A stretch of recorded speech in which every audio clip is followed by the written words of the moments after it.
सभी भक्तों को जय सिया राम। चलिएगा आज एक राम जी के जन्म से जुड़ी हुई कहानी मैं लेकर आया हूँ, जो गोस्वामी तुलसीदास जी ने रामचरितमानस में लिखा है कि जब भगवान ने जन्म लिया श्री राम जी ने, तो माँ कौशल्या माँ की कोख से एक इतना बड़ा प्रकाश का गोला निकला और उस प्रकाश के गोले के अंदर से श्री भगवान प्रकट हो गए श्री राम जी, जिसमें 4 भुजाएं और सर आकाश में और धरती में पाँव थे। भगवान चतुर्भुज रूप में प्रकट हो गए, मानो जैसे विष्णु भगवान जी आ गए हों।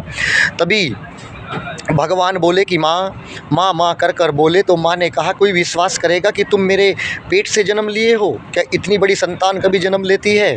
तभी भगवान ने कहा माँ मुझे अभी ज़्यादा अनुभव नहीं है। क्योंकि मैं इस धरती पर पहली बार ही आया हूँ। आप मुझे बताइए मुझे क्या करना है, मैं वही करूँगा। तभी माँ कौशल्या ने बोला कि जे शिशु लीला अति प्रिय शीला, यह सुख परम अनुपा। कीजिए शिशु लीला, कि आप छोटे से शिशु बन जाइएगा और लीला करिएगा। भगवान छोटे से बन गए और जैसे भगवान छोटे से बनकर नीचे बैठे तो बोले माँ अब तो ठीक है ना माँ, अब तो तुम्हें कोई परेशानी नहीं है ना माँ, अब तो मैं छोटा बन गया। माँ ने कहा अब भी एक परेशानी है। कि अब क्या है माँ? कि जब छोटा सा बच्चा जन्म लेता है तो वो बोलता नहीं है, वो मामा नहीं कहता है। तुम तो मुझे माँ कह रहे हो, तुम तो मुझसे बोल रहे हो, तो माँ बताओ मैं क्या करूँ माँ, पहली बार मैं इस पृथ्वी पर आया हूँ।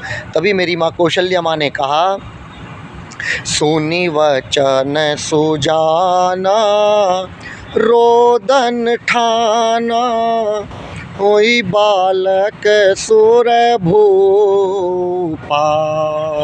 कि आप रोदन ठाना, आप रोइएगा, तब रोएंगे तभी विश्वास करेंगे कि हाँ तुमने मेरी ही कोख से जन्म लिया है। अब यहाँ दर्शन करना। माँ ने ये तो कह दिया कि रोदन ठाना, लेकिन ये कहना भूल गई कि तुम्हें रोने के बाद में चुप भी होना है। अब भगवान इतना रोए कि कोई भी भगवान को चुप करने वाला नहीं मिला। सब लोग भगवान को चुप कर रहे हैं, लेकिन भगवान चुप नहीं हुए।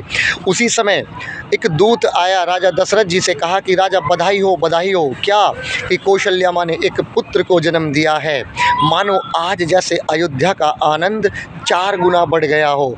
तभी दशरथ जी नंगे पाँव दौड़ पड़े और जाकर पहुँचे कहाँ? बाहर जो ढोल तबले वाले खड़े थे, जाकर बोले अरे आज नहीं तो कब बजाओगे? बजाइएगा। तभी जन्मे अवध रघुरैया, अवध आज बाजे बधैया। पूरी अवध में बधाई बजने लगी। वही मेरे रामलला सरकार अयोध्या में विराजमान हो चुके हैं। आशा करते हैं कि सभी भक्त एक बार अयोध्या में रामलला का दर्शन करने अवश्य आएँ। सभी भक्तों को जय सिया राम।